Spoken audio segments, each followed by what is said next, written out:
हे बघा नर्मदा मैया नर्मदे किनाऱ्याच्या घाटावर असलेली एक सुंदरसा असा आश्रम आहे। हा आश्रम किनाऱ्यावर आहे नदीच्या। सुंदरपैकी असा आश्रम, गार्डन वगैरे एकदम मस्त कुटिया। हे बघा हे कुटिया किती सुंदर अशी व्यापलेली आहे। आतमध्ये कुटिया आहे।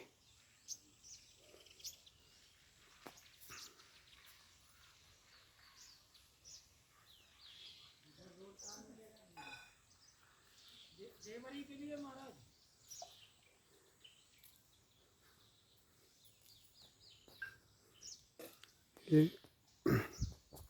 श्रीकृष्णाची कुटिया आहे।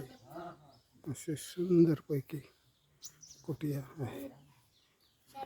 हो, आतमध्ये कृष्णाची मूर्ती सुद्धा दिसलेली आहे। बघा बाहेरून सर्व फुलांनी व्यापलेली आहे। सुंदरपैकी कुटिया इकडे पाहा। हे बघा हे आमचे साथीदार इथे बसलेले आहे।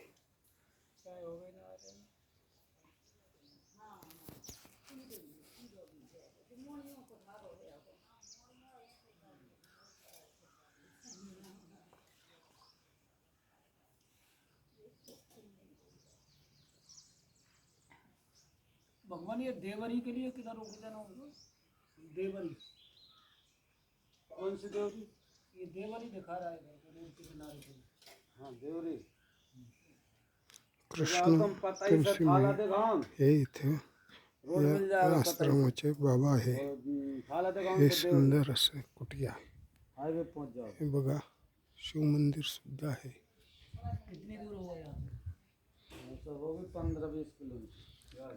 खाली नदीचा किनारा, नर्मदा मैयाचा किनारा आहे। लगेगी 25 से 10 किलोमीटर वो लगेगा। माँ नर्मदा असे लिहिलेले आहे। हे आश्रमाचे ये अनोरा और नया खेड़ा ये पड़ेगी। अनोरा और नया खेड़ा। अनोरा नहीं अनघोरा है वो। उसके बीच में केलका जाएगा। फिर पता ही आएगा। बहुत आगे निकल गया। आगे घेऊ तुला करता येतं का पाय? हे असा धर, मी दिसतोय का? असं धर फक्त, दिसतोय मी? हा इकडे घे कृष्णाच्या मूर्तीच मागे हो। इकडे तो इकडे मला जाऊ दे मंदिर। भगवान श्रीकृष्ण की मूर्ती आहे।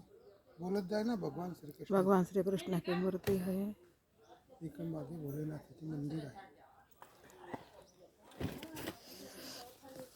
हे इकडे दोघे जण सातमध्ये कृष्णाच्या मूर्तीसमोर हात जोडत आहे।